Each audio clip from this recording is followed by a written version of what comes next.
means to be a woman of color in power and in power. Rather than complaining, we need to be the one to get out there and voice our opinions and push issues. We've had an amazing opportunity to bring an amazing group of women together with vast backgrounds to really think through how do we get more women of color engaged in the process. Women lead differently.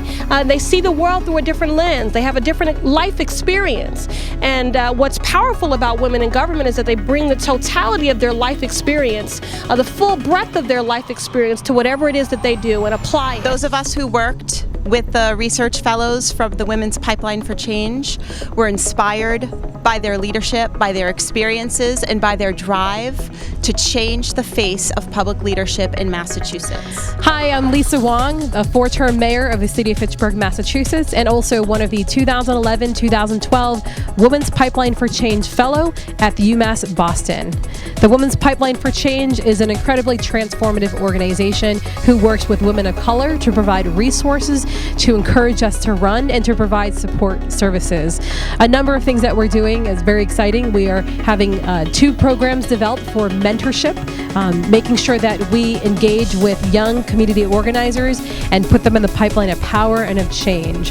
We're also working on a number of resources, including documenting all the women of color. I believe there have been over 80 since 1972 who have been elected to office in the state of Massachusetts, and to make sure we celebrate their work, celebrate the history, but also continue to expand that pipeline in Massachusetts. You forget. I don't want to pretend like we're all so grown and so well adjusted that we don't forget. We can forget when we monopolize power. We can forget when we are obsessed about position and lose sight of our purpose. That is the value and the power of this pipeline and the sisterhood here.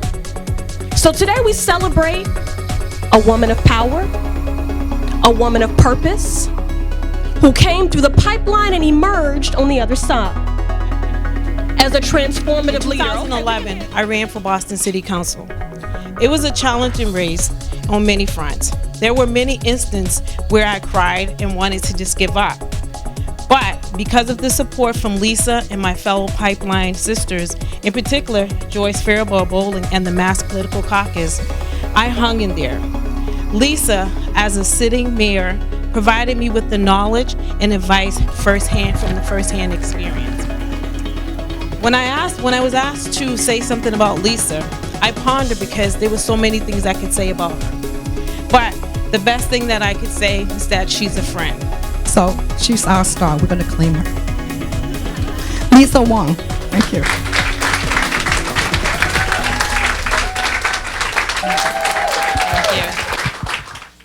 Because this isn't an event, this is a rally. We are rallying for women, we are rallying for change, we're rallying for the pipeline, we are rallying for the Women's Pipeline for Change. And I want to thank all of you for being here today.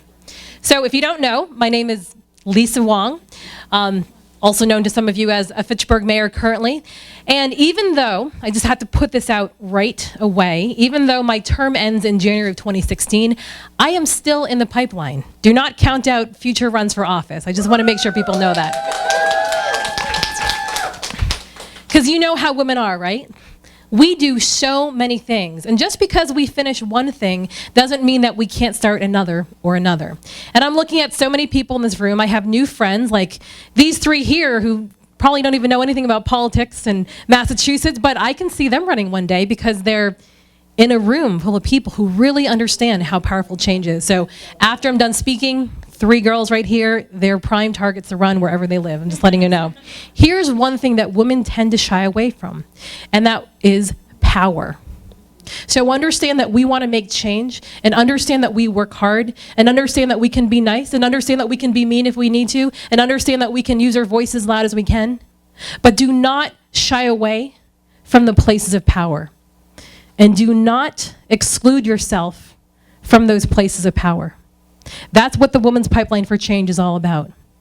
It is within us, but we are still excluded from those structures.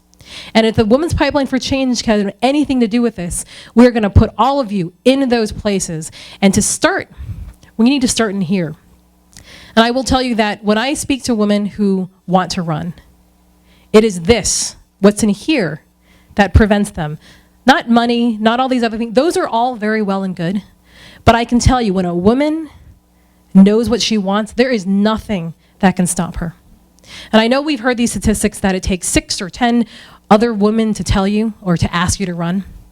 Do you know how many people asked me to run? 0. I can guarantee you I was the first person on this planet to have thought that I was going to be mayor. And I probably had about 100 people try to talk me out of it. But I was determined because no one was stepping up there. And I really wanted to see that change. So think about those issues. It might not be the obvious ones. It might be, in my case, it was something as simple as a bond rating. I got really pissed off about a bond rating. Think about how many important things you get pissed off. I've gotten pissed off about inequities and poverty, so I ran a nonprofit. I got pissed off about the lack of resources in low-income communities, so I ran a redevelopment authority. I got pissed off about what was going on in terms of third world countries, so I worked for human rights agencies. Right? We get pissed off about a lot of things. But it was a bond rating that got me pissed off enough to run for mayor. But I will tell you, if I didn't see people like Claire, and I didn't have organizations, and I didn't have support, I would have been pissed off about that bond rating, but I probably would have moved on. And I will tell you, even though the bond rating is now great, I would actually say that is the least of what I've learned and the least of my accomplishments in Fitchburg. What I have learned is that there are so many people with so much potential that somehow have gotten their power taken away from them. Somehow this political infrastructure that we live in takes away that power. And they cannot get that power back on their own. They need people like us. People who are going to go into those positions with the sole purpose of empowering ourselves and empowering those that we care about in order to get something done. So we have gotten stuff done in Fitchburg.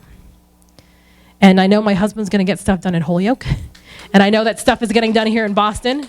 And I know that Suzanne Lee got stuff done in her school that she was principal. And I know a lot of you are getting stuff done.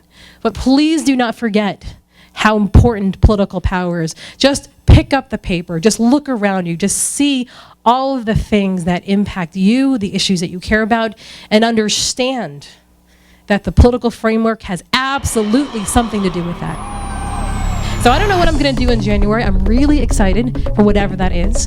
But I will tell you that if any of you are interested in stepping up, if any of you are interested in exploring, I can guarantee you that whatever my future includes, it will include helping and supporting all of you. Thank you for all the things that you've done to support me. I'm here for you too. Thank you.